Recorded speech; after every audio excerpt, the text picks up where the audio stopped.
다 함께 성경 암송하심으로 새벽 기도회 시작하겠습니다. 너희는 사도들과 선지자들의 터 위에 세우심을 입은 자라. 그리스도 예수께서 친히 모퉁이 돌이 되셨느니라. 그의 안에서 건물마다 서로 연결하여 주 안에서 성전이 되어가고 너희도 성령 안에서 하나님이 거하실 처소가 되기 위하여 그리스도 예수 안에서 함께 지어져 가느니라. 아멘. 오늘 함께 은혜 받으실 말씀은 잠언 2장 16절로 22절 본문입니다. 저는 20절과 21절을 봉독해 드리겠습니다.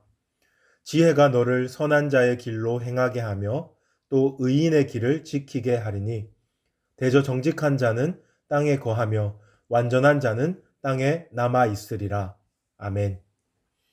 오늘 본문은 계속해서 하나님의 백성이 지혜를 따를 때 그 지혜로 인해 얻게 될 유익에 대해서 이야기하고 있습니다. 오늘은 2장 마지막 부분으로 두 가지 유익을 더 말하고 있습니다. 첫째로 16절은 지혜의 교훈을 따름으로 음녀, 곧 말로 호리는 이방 계집에게서 구원받게 될 것을 말합니다. 여기서 우리는 1차적으로 지혜를 따르게 되면 음란의 죄에서 벗어날 수 있음을 알 수 있습니다. 그러나 본문은 단지 음란의 죄에 국한하여 말하고 있는 것은 아닙니다. 왜냐하면 17절이 음녀에 대해서 다음과 같이 기록하고 있기 때문입니다. 17절을 한번 읽어보겠습니다. 그는 젊은 시절의 짝을 버리며 그의 하나님의 언약을 잊어버린 자라. 여기서 음녀는 젊은 시절의 짝을 버린 자이고 또한 하나님의 언약을 잊어버린 자라고 하는데요. 그가 젊은 시절의 짝을 버렸다 하는 것은 이해가 되는데 하나님의 언약을 잊어버렸다는 것은 좀 이해하기 어렵습니다. 왜냐하면 16절에서 이 음녀가 이방 여인이라고 말했기 때문입니다. 어떤 신학자는 이 음녀가 이방 여인이었지만 젊은 시절에 유대인으로 개종하여서 하나님의 언약을 따르는 언약 백성이 되었었다 이렇게 해석하기도 하지만 자연스럽게 보면 여기서 음녀는 특정한 인물을 지칭하는 것이 아니라 오히려 하나님의 언약을 저버린 악인들 전체를 상징하는 그런 인물이라고 할 수 있겠습니다. 계속해서 본문은 하나님의 지혜를 따르지 않고 이 악인을, 이 음녀를 쫓게 되면 어떤 일이 일어날지에 대해서 경고를 하고 있는데요. 19절을 한번 보십시오. 19절에 누구든지 그에게로 가는 자는 돌아오지 못하며 또 생명의 길을 얻지 못하느니라 라고 기록되어 있습니다. 여기에 보면 누구든지 음녀, 곧 하나님의 언약을 따르지 않는 악인으로 상징되는 이 무리에게 속하는 자는 다시는 돌아오지 못한다 기록되어 있고 그들은 생명의 길을 얻지 못한다 라고 합니다. 생명의 길을 얻지 못한다는 것이 무슨 말일까요? 18절에 나오는 것처럼 사망과 스올의 길, 곧 죽음의 길로 가게 된다는 말입니다.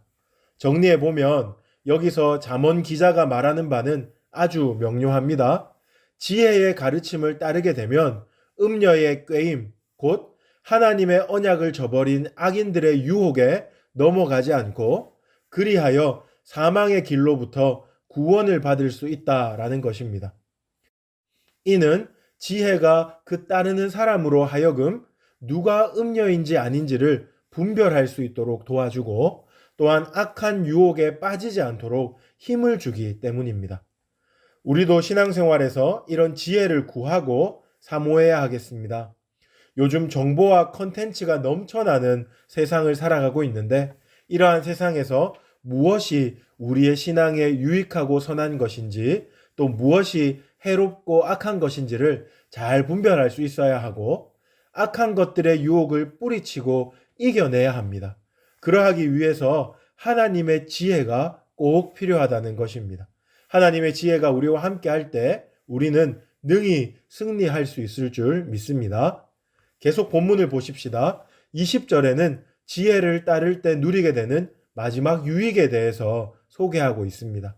20절 한번 읽어보겠습니다. 지혜가 너를 선한 길로 행하게 하며 또 의인의 길을 지키게 하리니. 여기에서 지혜를 따르면 지혜가 그 따르는 자로 하여금 선한 길로 행하게 하며 또 의인의 길에서 벗어나지 않도록 돕는다라고 말하고 있습니다. 이는 앞서서 음료로부터 구원을 받을 것이다 라는 유익보다 훨씬 더 적극적인 유익입니다. 여기서 말하는 선한 길, 의인의 길은 곧 하나님의 언약을 붙드는 자들의 길이라고 할 수 있겠습니다. 그러므로 이 길은 사망과 수월의 권세를 이기는 생명의 길입니다. 21절은 이 생명의 길을 걷는 자들이 어떠한 영광을 누리는지에 대해서 말하고 있고요. 22절은 이 생명의 길에서 벗어난 자들이 어떠한 심판을 받을지에 대해서 말해주고 있습니다. 먼저 21절을 한번 보십시오. 21절에서 대저 정직한 자는 땅에 거하며 완전한 자는 땅에 남아있으리라 라고 말합니다. 여기에서 땅은 단순한 땅을 말하는 것이 아니고 하나님의 언약 백성에게 약속으로 주어진 가나안 땅을 말하는 것입니다. 구약을 보면 이스라엘 백성들에게 그들이 사는 약속의 땅은 아주 특별한 의미가 있었습니다. 그들에게 가나안 땅은 하나님의 임재와 축복, 보호와 돌봄의 상징이었습니다. 그러므로 땅에 남아있게 될 것이다 라는 말은 하나님께서 그들과 함께하며 복을 주시고 항상 지키시고 보호해 주실 것이라는 약속을 담고 있습니다. 그렇다면 22절에서 땅에서 끊어질 것이다 라는 말은 반대의 의미이겠죠. 바로 하나님의 임재와 복, 보호와 돌봄으로부터 철저하게 끊어질 것을 말씀하고 있는 겁니다. 주 안에서 사랑하는 여러분, 오늘 말씀을 통하여 우리가 무엇을 깨달을 수 있었습니까? 하나님의 지혜를 따른다는 것은 단순히 조금 더 지혜롭게 살고 조금 더 바르게 사는 그런 문제가 아니라 생명이냐 사망이냐의 문제, 곧 영적으로 죽고 사는 문제라는 것을 우리가 알 수 있습니다. 그러므로 우리는 하나님의 지혜를 간구하고 추구해야 하겠습니다. 하나님의 지혜를 따라 걷는 이 길을 걸어가야 한다는 말입니다.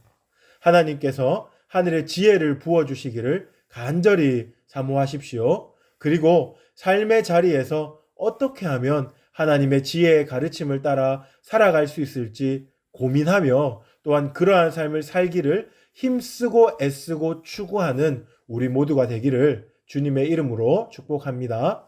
이제 우리 들었던 말씀 기억하면서 세 가지 기도 제목으로 같이 기도하기 원합니다. 첫 번째로 하나님의 지혜를 날마다 사모하며 그 지혜의 말씀을 따라 순종하는 삶을 살아가게 하여 주옵소서. 두 번째로 선교와 전도를 위해서 기도합시다. 캄보디아 김영진 아는양 선교사님, 인도네시아 김인성 이성숙 선교사님의 가정을 붙들어 주시고 그들의 사역 가운데 은혜를 부어 주옵소서. 또한 우리 모두에게 불령의 열정을 회복시켜 주시고 증인 공동체로 우리 교회를 든든히 세워 주옵소서. 마지막으로 코로나19 사태가 하루속히 종식되게 하여 주옵소서. 이 위기의 때에 교회를 지켜주시고 성도들이 더욱 겸손히 하나님 앞에 엎드리게 도와 주옵소서.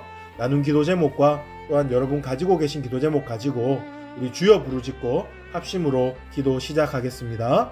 주여.